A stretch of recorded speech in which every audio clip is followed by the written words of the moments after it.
الذين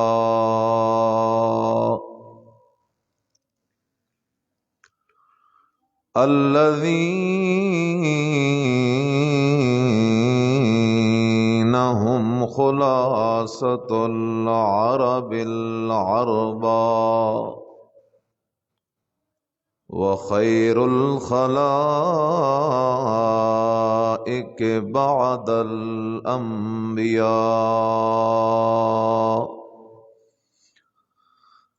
قال الله تبارك وتعالى في كلامه المجيد وفرقانه الحميد: يا أيها النبي لم تحرم ما أحل الله لك تبتغي مرضات أزواجك والله غفور رحيم. قد فرض الله لكم تحلة أيمانكم والله مولاكم وهو العليم الحكيم. وإذ أسر النبي إلى بعض أزواجه حديثا فلما نبأت به وأظهره الله عليه عرف بعضه وأعرض عن بعض. فلما نبأها به قالت من أنبأك هذا؟ قال نبأني العليم الخبير. إن الله وملائكته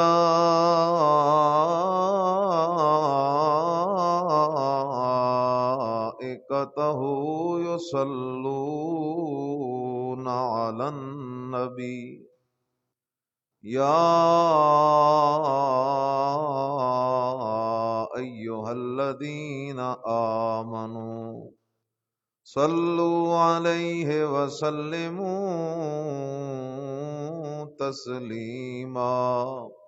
اللهم صل على محمد وعلى آل محمد كما صليت على إبراهيم وعلى آل إبراهيم إنك حميد مجيد. اللهم بارك على محمد وعلى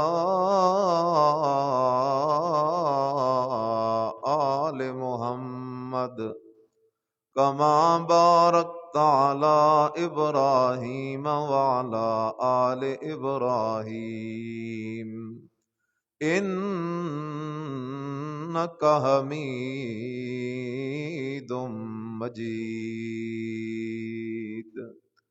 سبحان ربك رب العزة عما يصفون وسلام على المرسلين والحمد لله رب العالمين.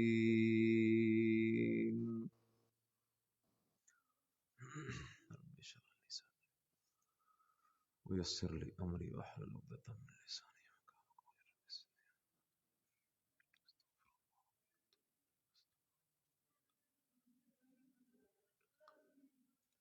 انتہائی قابل صد احترام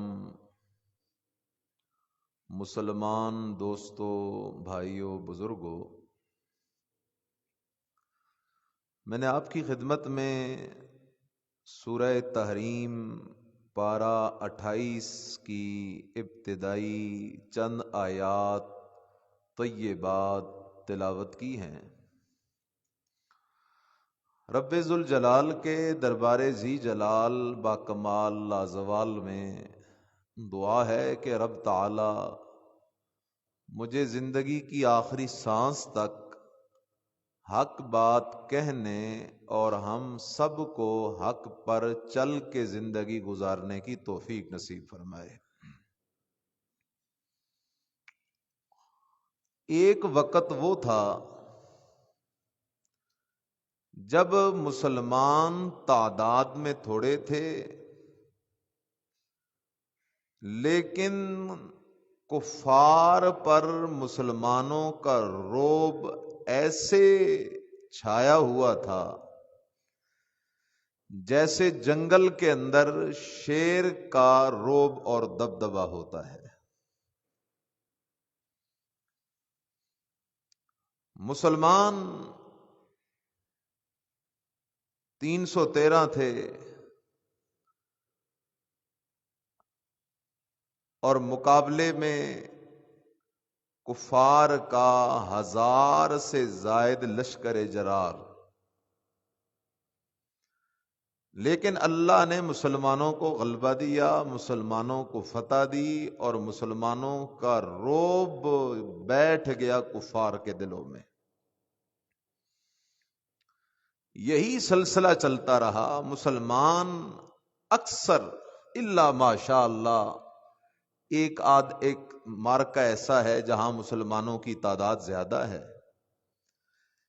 لیکن صحابہ کے دور میں، نبی علیہ السلام کے زمانے میں، اسلام اور کفر کے جتنے مارکے ہوئے، مسلمان ہمیشہ تعداد میں بھی تھوڑے تھے، اسلحے میں بھی تھوڑے تھے، تیاری میں بھی تھوڑے تھے،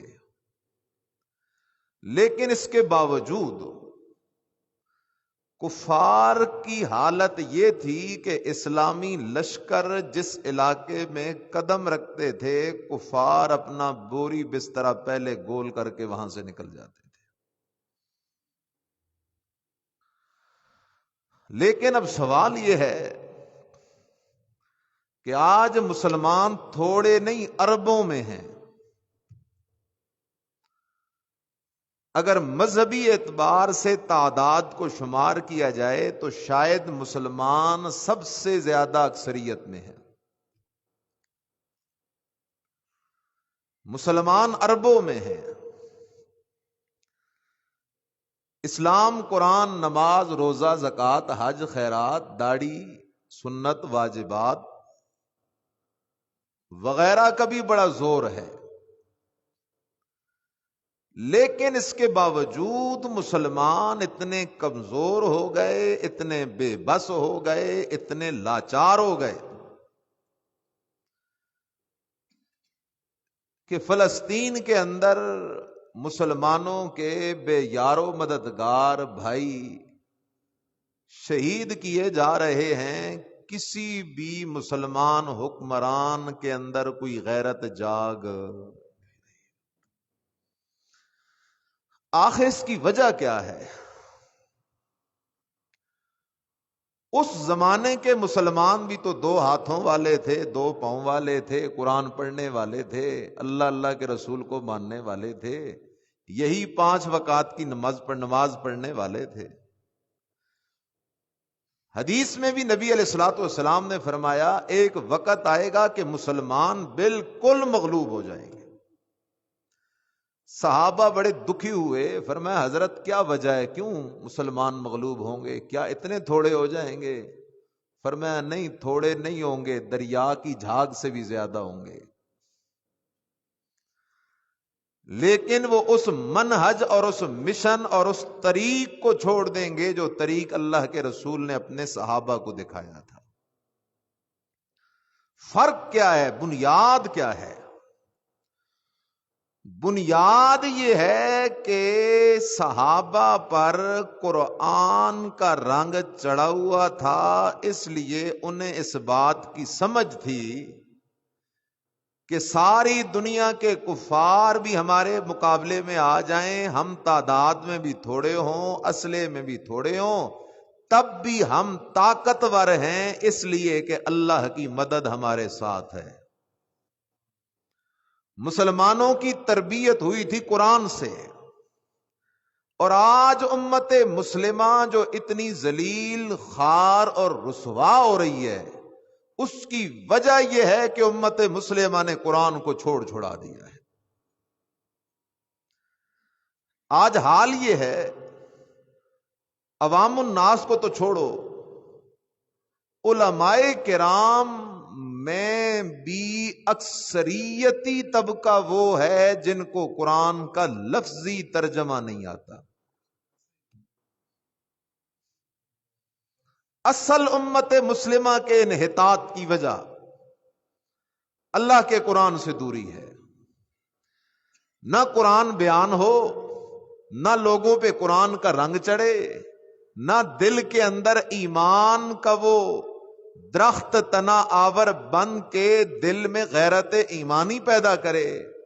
تو یہی وجہ ہے، اس لیے کفار کا زور اور ان کے جتنے بھی مشنری ہیں ان کا زور یہ ہے کہ امت مسلمہ کو قرآن کے قریب نہیں لگنے دینا۔ اس لیے دن قیامت کا ہوگا، قرآن بول رہا ہے وقال الرسول یا رب ان قوم اتخذوا هذا القرآن مہجورا وقال الرسول، دن قیامت کا ہے، دربار میرے اللہ کا ہے، عدالت میرے خدا کی ہے۔ اللہ کی عدالت میں اللہ کے رسول، سارے نبیوں کے سردار محمد الرسول اللہ صلی اللہ علیہ وسلم استغاثہ کریں گے۔ نبی علیہ السلام اپنے ان امتیوں کے خلاف اللہ کی عدالت میں کیس دائر کریں گے۔ اللہ پاک کا یہ ہیں تو میرے امتی اپنے آپ کو محمدی کہلانے والے، کلمہ نماز روزہ زکوٰۃ حج کرنے والے، لیکن اللہ پاک کا ان قومی اتخذوا هذا القرآن مہجورا، اللہ میری اس قوم نے، میری اس امت نے قرآن کو چھوڑا دیا تھا۔ ہر بندے نے اپنے فرقے کو پکڑ لیا تھا، اپنے استاد پیر بزرگ کو پکڑ لیا تھا، اپنے استاد پیر بزرگ کی کتاب افادات ملفوظات کو پکڑ لیا تھا، لیکن اللہ پاک کا انہوں نے قرآن کو چھوڑا دیا تھا۔ کیا مطلب قرآن کو چھوڑانے کا؟ ذرا جاگ کے بیٹھنا، تیرے دماغ میں تو یہ بات آ رہی یار میں تو قرآن کی تلاوت بھی کرتا ہوں، میں تو قرآن کو مانتا بھی ہوں، میں تو قرآن کے اوپر فیصلے بھی کراتا ہوں، میں تو قرآن پہ ہاتھ رکھ کے قسمیں بھی اٹھاتا ہوں، میں تو رمضان المبارک میں قرآن تراویح میں بھی سنتا ہوں، میں تو قرآن کے نسخے ہدیے کر کے مسجد میں بھی رکھواتا ہوں، میں تو اٹھتے بیٹھتے قرآن کے بوسے بھی لیتا ہوں۔ پھر قرآن کو چھوڑانے کا مطلب کیا ہے؟ اس لیے میرے عزیز خیال کر، بھلا تو قرآن کو چومتا رہے، لیکن اگر تیرا عقیدہ قرآن کے مطابق نہیں تو تو نے قرآن کو چھوڑا دیا ہے۔ بھلا تو قرآن کی تلاوت کر، بھلا تو قرآن کے نسخے ہدیے کر، بھلا تو قرآن سے محبت اور پیار کے دعوے کر، لیکن قرآن کا مسئلہ اور ہے، تیرا عقیدہ اور ہے۔ اگر تیرا عقیدہ قرآن سے ٹکرا رہا ہے تو اتخذوا هذا القرآن مہجورا، سمجھ تو نے قرآن کو چھوڑا دیا ہے، اس لیے کہ قرآن کو سینے سے لگانے والا وہ ہے جس کا عقیدہ وہ ہوگا جو قرآن کا عقیدہ ہے۔ جس کا عقیدہ قرآن کے خلاف ہو، سمجھ اس نے قرآن کو چھوڑ دیا، اپنے فرقے کو پکڑ لیا، قرآن کو چھوڑ دیا، اپنے مرشد استاذ کی کتاب کو پکڑ لیا، قرآن کو چھوڑ دیا، حکایت روایت کو پکڑ لیا۔ اس لیے اللہ کا رسول اللہ کی عدالت میں کیس کر رہا ہے، اتخذوا هذا القرآن مہجورا۔ اس لیے خیال کرو، امت کے اندر انقلاب تب بھی قرآن سے آیا تھا، اب بھی قرآن سے آئے گا،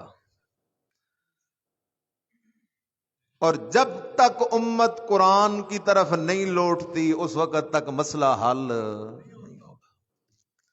آج ایک طرف قرآن کا قانون ہے اور ایک طرف انگریز کا قانون ہے۔ قرآن کا قانون الماری میں پڑا ہے، انگریز کا قانون چل رہا ہے۔ اور کیا ہے قرآن کو چھوڑنا چھوڑانا؟ اللہ اکبر، ذرا خیال کر، نبی اکرم محمد الرسول اللہ، سارے کہہ دو صلی اللہ علیہ وسلم کی عادت مبارکہ تھی نبی علیہ السلام عصر کی نماز پڑھ کے اپنی ازواج مطہرات، اپنی بیویوں کے پاس تھوڑی تھوڑی دیر کے لیے جاتے، 2-4 منٹ نبی علیہ السلام اپنی بیویوں کا حال احوال پوچھتے، تمہیں کوئی ضرورت ہے تو بتاؤ، کوئی پریشانی ہے تو بتاؤ، کیسا دن رات گزر گیا ہے۔ یہ میرے مرشد محمد الرسول اللہ صلی اللہ علیہ وسلم کی سیرت ہے۔ ایک دن نبی علیہ السلام عصر کے بعد نکلے، ازواج مطہرات کے پاس چکر لگانے لگے۔ حضرت بی بی زینب بنت جہش رضی اللہ تعالی عنہا کو کسی نے شہد ہدیہ کیا تھا۔ نبی علیہ السلام کو شہد بڑا پسند تھا۔ حضرت بی بی زینب رضی اللہ تعالی عنہا نے شہد نبی علیہ السلام کو پیش کیا۔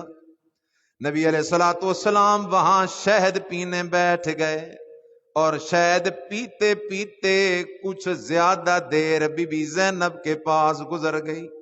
ایک دن بھی ایسے ہوا، دوسرے دن بھی ایسے ہی ہوا، تیسرے دن بھی ایسے ہی ہوا۔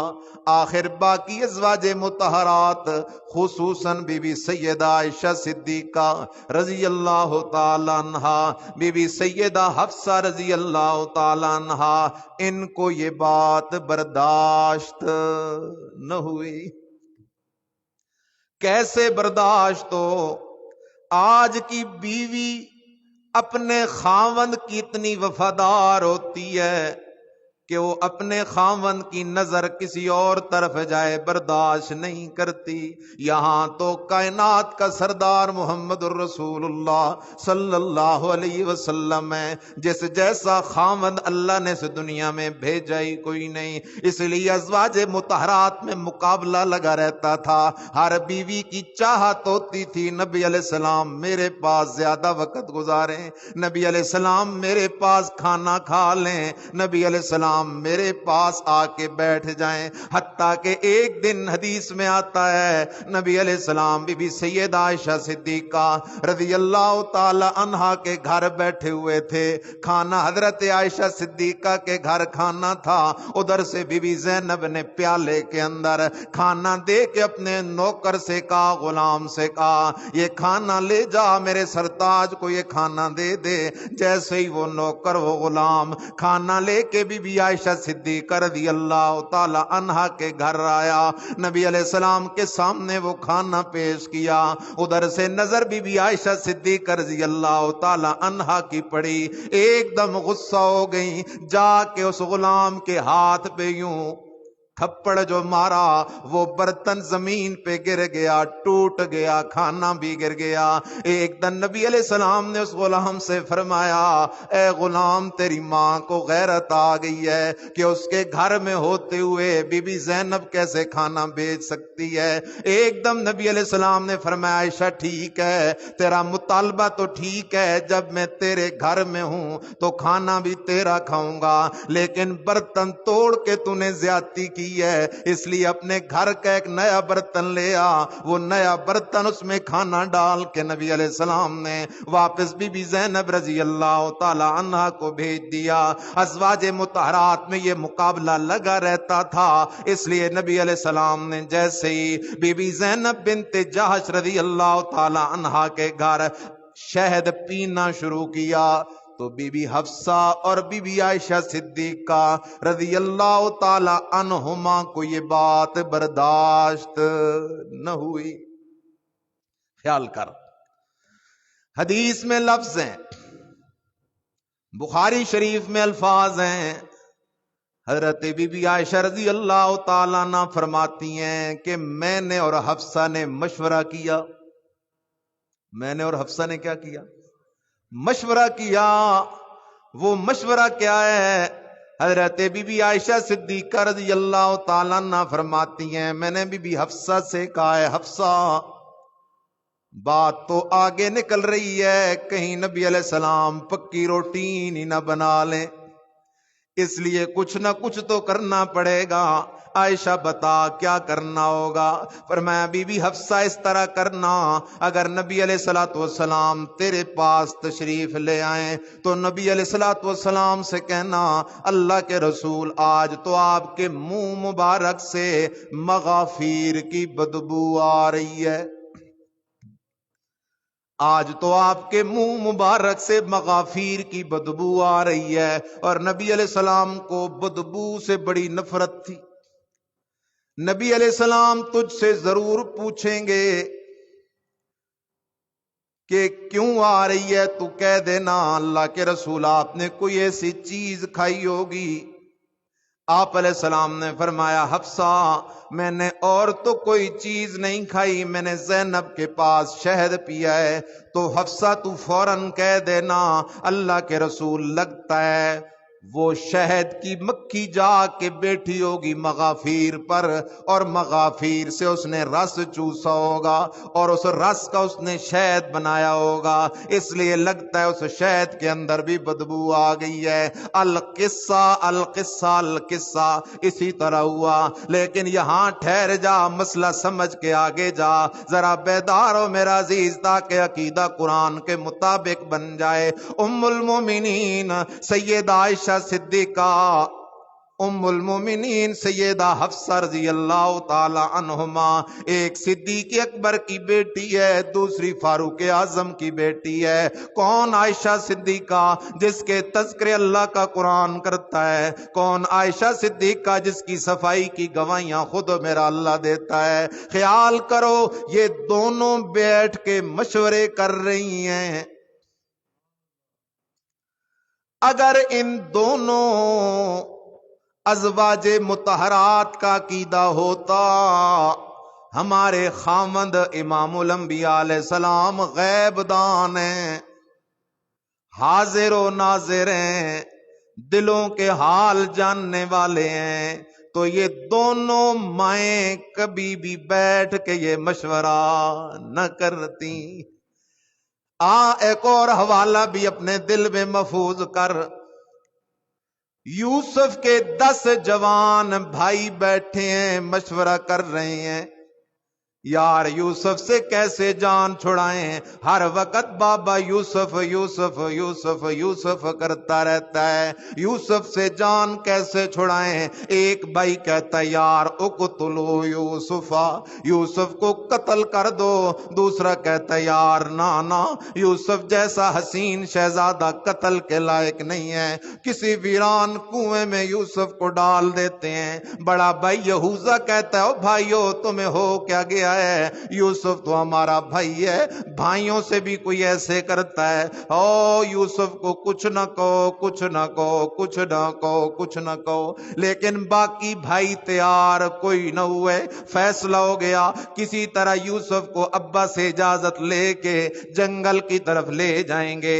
وہاں یوسف کو کنویں کے اندر ویران کنویں کے اندر ڈال دیں گے، کوئی قافلے والا آئے گا اور وہ قافلے والا یوسف کو اٹھا کے لے جائے گا۔ خیال کر ذرا ان بھائیوں نے مشورہ کیا، یوسف کے بھائی ہیں اللہ کے ولی، نبی کے بیٹے ہیں، مشورہ کیا ان ولیوں نے، اگر ان کا عقیدہ ہوتا کہ ہمارا ابا حضرت یعقوب جو اللہ کا نبی ہے وہ عالم الغیب ہے تو کبھی یہ مشورہ نہ کرتے، وہ حاضر و ناظر ہے کبھی یہ مشورہ نہ کرتے، وہ دلوں کے حال جاننے والا ہے کبھی یہ مشورہ نہ کرتے، وہ آئندہ کے حالات کو جاننے والا ہے کبھی یہ مشورہ نہ کرتے۔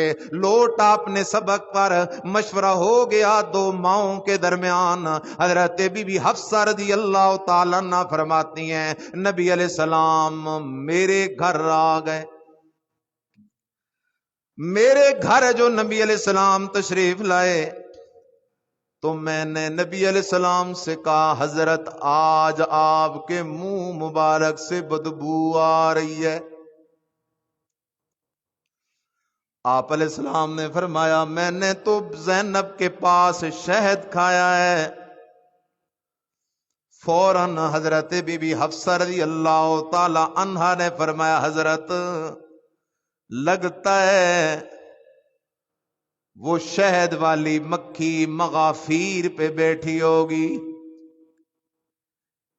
نبی علیہ السلام کو چونکہ بدبو سے بڑی نفرت تھی، اور خصوصاً جب کسی اور کے لیے تکلیف کا باعث بنے، اس لیے نبی علیہ السلام نے فوراً فرمایا حفصہ خیال کر آج کے بعد میں شہد نہیں کھاؤں گا۔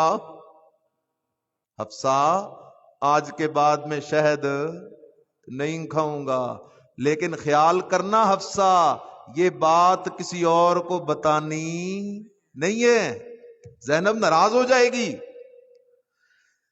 خیال کرو میرے عزیز، توجہ کر بات سمجھ۔ بی بی حفصہ رضی اللہ تعالی عنہا نبی علیہ السلام کے سامنے کھڑی ہیں۔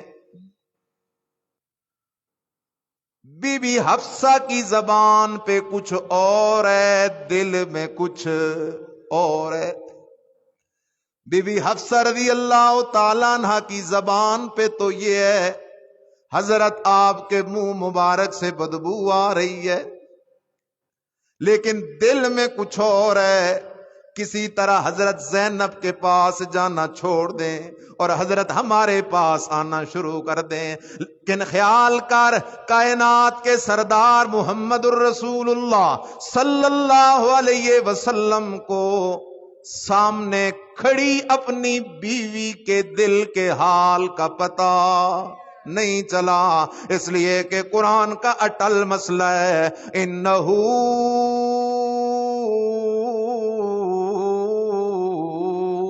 علیم بذات الصدور۔ او لوگو دلوں کے حال جاننے والا ہے تو اکیلا کون ہے؟ آج میرے نادان دوست نے عقیدہ بنایا ہوا ہے پیر ساڈے دلاں دے حال جان دے نے۔ قرآن کیا کہہ رہا ہے؟ دلوں کے حال صرف کون جانتا ہے؟ آج دوسرا حوالہ بھی تجھے دیتا چلوں۔ حضرت یعقوب علیہ السلام بیٹھے ہیں، بیٹے آ گئے، سامنے آ کے بیٹھ گئے، کہتے ہیں ابا جی یوسف سے صرف آپ کو محبت نہیں، یوسف ہمارا بھی تو لاڈلا بھائی ہے۔ ارسلہ معنا غداً یرتع ویلعب۔ ابا جی مہربانی کر یوسف کو ہمارے ساتھ کل جنگل جانے کی اجازت دے دے، یوسف تازے تازے پھل کھائے گا، کھیلے گا، کودے گا، دوڑ لگائے گا، ہمارا بھی تو حق بنتا ہے یوسف پر۔ حضرت یعقوب علیہ السلام کہتے ہیں میرے بیٹو انی لیحزننی ان تذہبوا بہ واخاف ان یأکلہ الذئب وانتم عنہ غافلون۔ او بیٹو مجھے خطرہ ہے، چونکہ جنگل میں بھیڑیے بہت ہیں، کہیں میرے لال کو بھیڑیا نہ کھا جائے۔ آخر کار حضرت یعقوب علیہ السلام اپنے بیٹوں کے سامنے مجبور ہو گئے، یوسف کو بھیجنے کے لیے تیار ہو گئے۔ خیال کرو یہاں بھی اگر جاگ رہے ہو تو جواب دو۔ حضرت یعقوب علیہ السلام کے سامنے جو اپنے بیٹے بیٹھے ہوئے ہیں، ان کی زبان پہ کچھ اور ہے، دل میں کچھ اور ہے۔ زبان پہ حب یوسف ہے، زبان پہ عشق یوسف ہے، دل میں بغض یوسف ہے، دل میں یہ پروگرام ہے کہ ہم نے یوسف کو بابا سے جدا کرنا ہے، دل میں یہ پروگرام ہے کہ ہم نے یوسف کو بابا سے دور کر دینا ہے۔ ان کے دلوں میں کچھ اور ہے، زبان پہ کچھ اور ہے، لیکن اللہ کے پیغمبر حضرت حضرت یعقوب علیہ السلام کو سامنے بیٹھے ہوئے اپنے بیٹوں کے دلوں کے حال کا پتہ نہ چلا، اس لیے قرآن کا صاف مسئلہ ہے وَإِن تَجْهَرْ بِالْقَوْلِ فَإِنَّهُ يَعْلَمُ السِّرَّ وَأَخْفَى۔ اللہ کہتا ہے او میرا بندہ تو اونچی زبان سے بات کر، میں اللہ تب بھی جانتا ہوں، تو دل دل میں بات کر، میں اللہ تب بھی جانتا ہوں، اور جو بات ابھی تک تیرے دل میں آئی بھی نہیں ہے، سال 6 مہینے 10 سال بعد تیرے دل میں جو بات آئے گی، میں اللہ اس آنے والے خیال کو بھی پہلے سے جانتا ہوں۔ اللہ اکبر۔ نبی علیہ السلام نے فرمایا حفصہ یہ بات کسی اور کو نہ بتانا، لیکن مشورہ جو تھا، حضرت بی بی عائشہ رضی اللہ تعالیٰ عنہ نے پوچھا حفصہ بتا نبی علیہ السلام آئے تھے یا کوئی نہیں؟ جی عائشہ نبی علیہ السلام تو آئے تھے، کیا بنائیں ہم کامیاب ہو گئے ہیں۔ نبی علیہ السلام نے اعلان کر دیا ہے آج کے بعد میں شہد نہیں کھاؤں گا۔ یہ دونوں مائیں مطمئن ہو گئیں کہ مسئلہ حل ہو گیا ہے، اس لیے کہ ان دونوں ماؤں کا یہ عقیدہ تھا ہمارا سرتاج کائنات کا امام تو ضرور ہے، سید الانبیاء، صاحب قرآن، صاحب معراج، صاحب والضحیٰ، صاحب واللیل اذا سجا تو ضرور ہے، لیکن غیب دان کوئی نہیں۔ غیب دان ذات ہے تو صرف کس کی ذات ہے؟ حاضر و ناظر کوئی نہیں، حاضر و ناظر ذات ہے تو صرف کس کی ذات ہے؟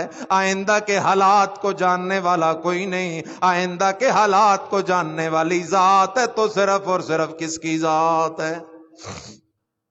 مطمئن ہو گئی، لیکن عرشوں سے میرے خدا نے قرآن اتار دیا۔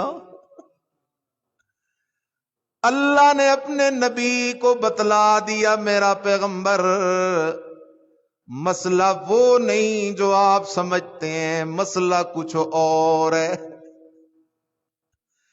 اللہ نے نبی کریم صلی اللہ علیہ وسلم کو بتلا دیا میرا پیغمبر اصل میں یہ مشورہ ہوا تھا، مشورے کے ذریعے یہ بات کہی گئی تھی۔ اللہ اکبر۔ اللہ نے قرآن اتار دیا، ذرا توجہ کرنا قرآن کی طرف۔ رب کا قرآن تو بالکل عجیب انداز میں مسئلے بیان کرتا ہے۔ اللہ نے فرمایا یا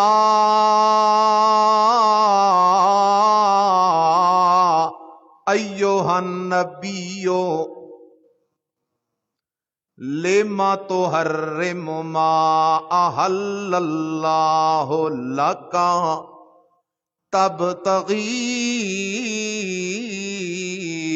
مرضات ازواجک۔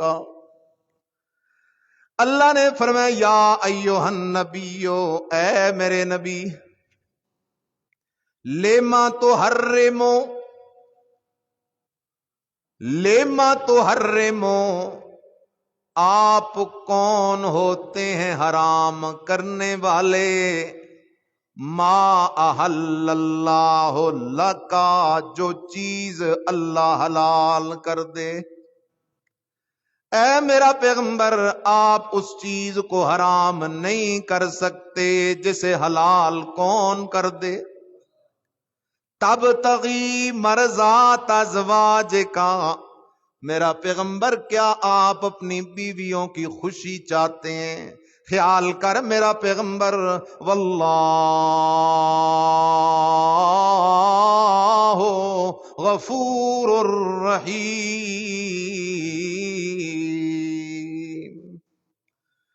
ذرا جاگ کے بیٹھو، مسئلے سمجھو ذرا، قرآن عجیب ہے۔ اللہ نے شہد کو حلال کیا، میرے مدنی نے فرمایا آئندہ میں شہد نہیں کھاؤں گا۔ میرے مدنی نے شہد کو حرام قرار نہیں دیا، کسی اور کو شہد کھانے سے منع، صرف اتنا فرمایا کہ آئندہ میں شہد نہیں کھاؤں گا۔ نفس الامر میں یہ قسم جائز ہے. ایک کام حلال ہے، میں کہہ دیتا ہوں آج کے بعد میں دودھ نہیں پیوں گا. اس کا مطلب یہ نہیں کہ میں نے دودھ کو حرام کر دیا. لیکن اللہ بادشاہ ہے، اللہ کو اتنی بات بھی پسند نہیں آئی. کیوں؟ اللہ جانتا تھا میرے نبی اگر آپ کھانا چھوڑ دیں گے تو یہ آپ کے عاشق صحابہ بھی کھانا چھوڑ دیں گے، آپ کے دیوانے پروانے امتی بھی کھانا کیا کر دیں گے؟ چھوڑ دیں گے. اس لیے میرے رب نے فرمایا یا ایھا النبی لما تحرم ما احل اللہ لک. اگر آپ کی توجہ ہے، بڑا بنیادی مسئلہ آ گیا یہاں پر. اللہ کے حلال کو نبی بھی حرام کر سکتا نہیں. تو پھر کیا ہوتا ہے ہمارے ہاں؟ لوگ کہتے ہیں یہ بکرا فلاں پیر کے نام کی منت ہے، اس کا دودھ، اس بکری کا دودھ ہم پر حرام ہے آج کے بعد. یہ چیز فلاں بزرگ کے نام کی منت ہے، آج کے بعد اس کو استعمال کرنا ہمارے لیے کیا ہو گیا؟ حرام ہو گیا. اس چیز کو لوگ ہاتھ بھی نہیں لگاتے، کہتے ہیں کیوں؟ اب یہ فلاں کے نام کی منت منوت ہے، اس کو کھانا، اس کو پینا، اس پہ سوار ہونا اب ہمارے لیے کیا ہو گیا ہے؟ حرام ہو گیا ہے. تو اس نادان نے اللہ کے حلال کو اپنے اوپر حرام کیا یا نہیں کیا؟ قرآن بیان کر رہا ہے مسئلہ، ذرا توجہ کر. وَجَعَلُوا لِلَّهِ مِمَّا زَرَعَ مِنَ الْحَرْثِ وَالْأَنْعَامِ نَصِيبًا. مکے کے مشرک کیا کرتے؟ اللہ قرآن میں تذکرے کر رہا ہے تاکہ تیری میری اصلاح ہو جائے، تیری میری رہنمائی ہو جائے. یہ اللہ کا قرآن ہے، مسئلے بڑے واضح انداز میں بیان کرتا ہے. سورۃ الانعام ہے، پارہ نمبر 8 ہے، آیت نمبر 136 ہے. اللہ کہتا ہے وَجَعَلُوا للہ مما زرع من الحرث والانعام نصیبا. مکے والے کیا کرتے؟ جب کوئی فصل آ جاتی، عموماً کھجور ہوتی تھی، یا کوئی بکرے ہوتے، کوئی چھترے ہوتے، یا کوئی گائے بیل ہوتا، وہ کیا کرتے؟ کہتے یہ کھجوریں اللہ کے نام کی ہیں، یہ کھجوریں لات کے نام کی، یہ کھجوریں منات کے نام کی، یہ کھجوریں عزا کے نام کی، یہ کھجوریں حبل کے نام کی، یہ بکرا چھترا اللہ کے نام کا، یہ بکرا چھترا بت کے نام کا. پھر کیا ہوتا؟ اللہ اکبر.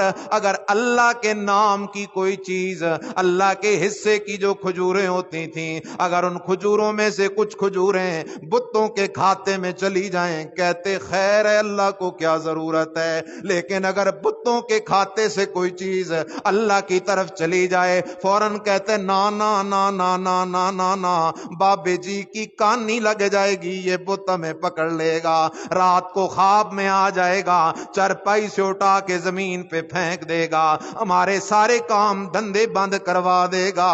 وہ اللہ کے حلال کو بتوں کے نام پہ حرام کر دیتے تھے. من بہیرۃ ولا صائبۃ، جانوروں کو بھی حرام کر دیتے تھے. جو اونٹنی 10 بچے جن لیتی، کہتے یہ بت کے نام پہ حرام ہو گئی ہے، اب آج کے بعد ہم نے سے ہاتھ کوئی نہیں لگانا. اللہ پاک نے رد کیا، فرمایا او نا ظالمو، غور تو کرو نا، جس چیز کو میں اللہ پیدا کرنے والا، جس چیز کو میں اللہ حلال کرنے والا، کسی کو حق نہیں پہنچتا کہ میرے حلال کو وہ حرام سمجھے، میرے حلال کو وہ حرام کرے. اس لیے قرآن نے مسئلہ بیان کر دیا، انما حرم علیکم المیتۃ والدم ولحم الخنزیر وما اہل بہ لغیر اللہ. اللہ کہتا ہے او میرا بندہ خیال کر، 4 چیزیں حرام ہیں. اللہ وہ کون سی 4 چیزیں ہیں؟ فرمایا انما حرم علیکم المیتہ، او میرا بندہ مردار بھی حرام ہے. دم، وہ خون جب تو چھری چلاتا ہے جو نکلتا ہے، وہ خون بھی حرام ہے. خنزیر کا گوشت بھی حرام ہے. وما